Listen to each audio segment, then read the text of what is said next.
Hello, friends. It's Tuesday, April 14th. I'm wondering how you're doing today. I know that ultimately I had a really, really rich full day, and I'm still feeling some of that anxiety that comes up and then subsides and then comes up and subsides. So it's still an interesting dance every day. Excuse me. What I'm noticing though is in my dedication to my practice, doing my rituals every day, keeping myself in the flow, aligned, balanced, spending more time in a meditative state where I'm actually in a relaxed state in my body. And I can feel, I don't know, new openings and new opportunities within my actual physical body, which is pretty amazing to feel and experience. And I know that, the last couple of days has been really challenging because I've been apprehensive in asking some of the people that I'm supporting through some of the meditative states and groups that I'm working in to really step up their game and really step into themselves. And, that whole day I was literally holding my breath. Like it was a physical experience that I had in anticipation that people would be up against their stuff, that I'm the one that instigated it, I guess, or put them in that position, which really caused me to be up in my stuff. And what I found was, as I was holding my breath in anticipation, that people do what they do. And I can't control any of that. What I did notice that was, though, in the last 3 days, not reaching for my phone first thing. So it's one of my goals, my daily goals that I can achieve, and not reaching for my phone first thing so that the first thing that I digest is content. And instead of that, in the last 3 days, even though I am literally jonesing for it in the morning, I'm paying attention in that direction. It's a huge desire. It's not that the desire isn't there. It's that I'm choosing to redirect my energy towards myself. And after yesterday's people, coming up against their stuff and sort of feeling a bit of the crispiness or the crunchiness in the air around that, and feeling responsible to and responsible for, which is my way of being, is the way that I walk in the world, is having this level of expectation, mostly that I put on myself, but sometimes outwardly coming towards me, that I take care of everybody. And because I've always done that, it's second nature to go to that place. It's second nature to live in that place of, well, there are people that I need to take care of. And as soon as I take care of all of them, as soon as I make sure everyone's okay, as soon as I make sure that all of the things are in a row and everybody out there is doing okay, then I can get to those things that are important to me. And the truth is, just holding myself to a different level of accountability around not touching my phone, I know it seems simple, but for me, it's actually unlocked some pretty wild and crazy depths in myself. So, yesterday and today in particular, there was so much desire for me to go in and try and rescue people and help people and that help them work through their stopping places and apologize and feel bad for, and I kept having to remind myself to bring myself back to focus, bring myself back to what I'm doing or not doing, bring myself back to honoring the rituals that I said that I was going to put in place continually. And as that, grows in strength, as I grow in strength by committing to myself and staying committed to myself, I see the fabric being woven closer and closer together so that it's strengthening, if you will.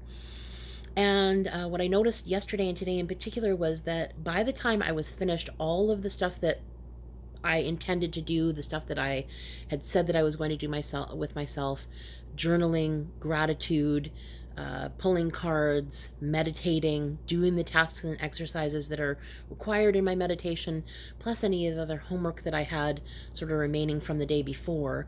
By the time I was actually completed all of that stuff, it was noon. It was noon yesterday and it was noon today. And so I've been up, probably since 5:36 this morning. So from 6 o'clock in the morning till noon for 6 hours. I changed my focus just that little bit. And what I noticed is this level of presence that I have that lives in my body now that I didn't have even 3 days ago. Just by remaining committed to what it is that I say that I want to change. So that was something that I didn't really appreciate. I knew was stealing something away from me. It wasn't adding value. And so in that choice to turn that into a positive for myself, I still get all of the rest of the stuff. I mean, when I go in afterwards, not much has really happened. But the anticipation that all of this stuff is happening and I don't have control over it, and what am I going to do, and what are people going to think, and what are they thinking of me, and I'm likable, and the franticness of that place really can take me out of the game, because I can then become complacent in the places that I really want to honor myself and keep tripping up over the intention of wanting to help other people, but understanding the concept. We've always been told to put our own mask on first, and how many people negate that rule and say, well, next time, or maybe later, I'm going to rush out and rush in and try and arrange things and try and control things and be in that anxiety-ridden place instead of a calm presence and being engaged in what it is that I say that I want and having that expand, which is pretty magical. So I see a qualitative difference just in those couple of things that I do, on a regular basis that step up my game, hold me to a different level of accountability, and really test this theory that I want to make real change. And so, my friend Juanita Beal, and I don't know how many times I've rolled my eyes every time I think or say this statement. I go, she would say, if nothing changes, nothing changes. And I go, if nothing changes, nothing changes. Because that's how I really feel about it. In the moment, I'm in a bit of resistance to it. I don't like being told what to do. I don't like having expectations on structure and rigidity around things and having to answer to people and places and things. It's not my strong point, but I'm learning how to harness what I've always identified as authority, as positioning myself to truly honoring myself. And I noticed that today when Mila came outside, I still had 1,000 things to do. And I noticed that my energy immediately went into this, oh no, she's outside. What am I going to do? And then I immediately went to, right, one of my things is to have a meaningful quality time connection with her. And at that point in time, I went, right, that's what I want. And so I get to choose what I spend my time, energy, and money on. And at that point in time, I got to spend a quality connection with my granddaughter for 5 minutes. That's all she needed. With my phone away, with my computer away, with my books away, with everything away, and just being completely present with her. And I noticed that the quality of my relationships, just from being present, more conscious, more efforted towards landing in that place, instead of living in that sort of heightened, I'll skim the surface, tag your it, whatever it is that I'm doing or who I'm visiting with. Instead of having that frenzied place, I'm now dropped in to a more centered and balanced place. And when I come from that place, I'm received differently. To the degree and point that today I had a meaningful and deep conversation with so many people, don't get me wrong, but one in particular was my future son-in-law, the father of my grandbaby.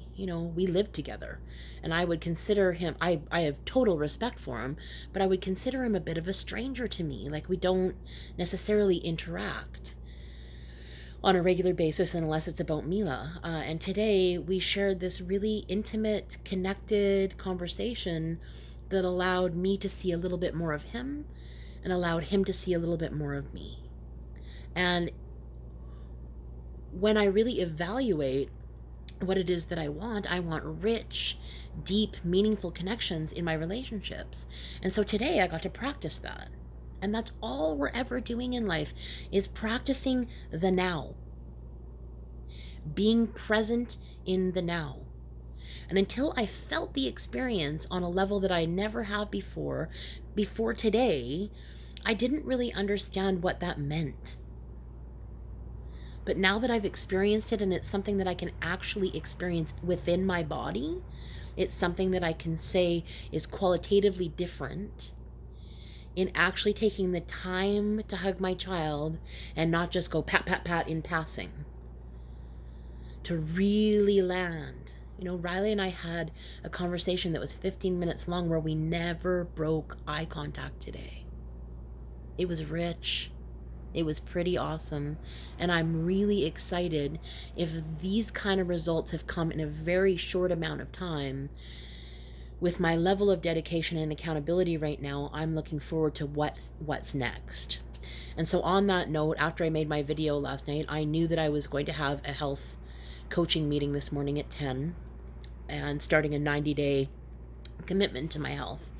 And last night after I finished the video, I felt like puking, and I knew I was up in my shit because I was at 12 last night shoving pudding in my mouth, thinking this is the last pudding I'll ever have, in that frantic place of I have to change everything and it has to be immediate. And what I really appreciated about my coaching call today was what I kept hearing was, I want you to relax in your body.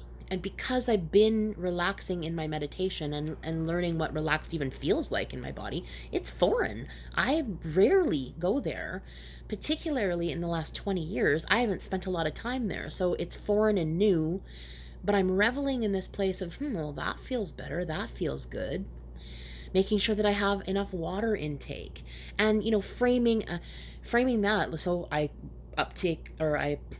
drink more water and all of a sudden I have to urinate more.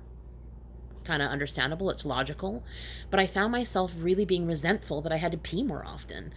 And I thought, isn't that interesting about me? Why am I going immediately to resentment about a bodily function that's necessary? And ultimately, when I get to reframe it in a way that better supports where it is that I'm going, then it better supports me to get a visual picture of what's happening for me. So in that moment, my reframe was, while I'm using the washroom, I am experiencing this level of release that I'm allowing for all the stuff that I'm stirring up, all the toxins that are obviously in my body and I'm carrying around, that I'm allowing those things a vehicle to leave my body through water. And I can sense and feel that my body's like, oh, thank God she's finally paying attention.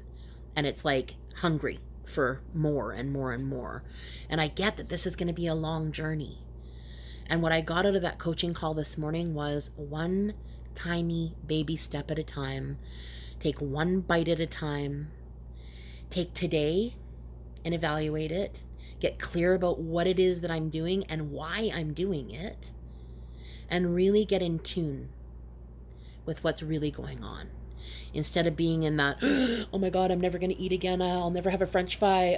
Life is over. I've always known this and I don't know what to do now. Instead of being in that sort of rigid place, I'm now feeling like it's manageable. And it's through the practice of that. So there was no surprise today when I pulled stolen in her sleep, which means I'm still apparently not awake to most things, which I feel more awakened than I ever have. But I also understand at this point in time, being pulled down the secret path, transition zones, feeling the pull of legacy, I guess, for me. And then the third card that I pulled was Into the Woods today. So a lot of dive deep, and I already feel like I have, and I see massive results in a very short amount of time. I can feel it in my body that I'm releasing stuff all over the place. I'm shaking stuff up. When I cry, I can actually feel the acid levels in my tears and that they're toxic, and that I'm releasing all of this stuff that has been pent up, that I've been carrying around, that I'm resenting, that I'm holding on to. And I have righteous reasons to be angry in this lifetime. But that energy no longer serves where it is that I'm going, and therefore I get to gently and kindly release those things that no longer serve me. I'm wondering where you're at today. Have you found yourself up against your stuff? Have you found yourself in that rigid place? And what does it take to get you out of that place?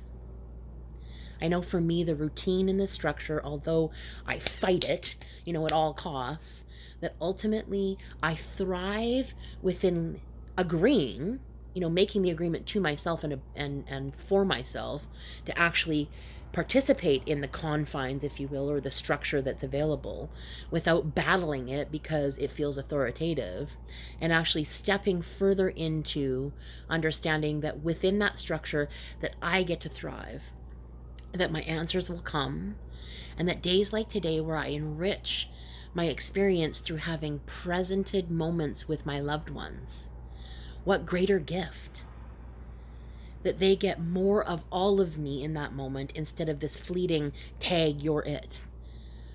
Because that's how life has been for a long time. I lived mostly only in the upper part of my body, if at all, feeling tethered, thank God, to my body, but certainly not feeling like I've landed here and that there's any kind of meaning here. It was always in search of outside of myself. And so as I come up against my stuff, I walk through it. As I walk up to the precipice of the possibilities of things, I hold my breath, and then I take a breath, and I leap with the knowledge that regardless if what the next step is, that I'm building my wings, I'm learning to fly. And my strongest belief is that we're all in this together, and that you and I are at some level of this expectation of stepping up into leadership, making and creating more. And that just means more space for the abundance that is available to everyone to start appearing. I'm proud of my practice. I'm proud of my commitment. I'm proud of myself for continuing to remain dedicated. And I really hope that you do the same for yourself. So much love. See you tomorrow.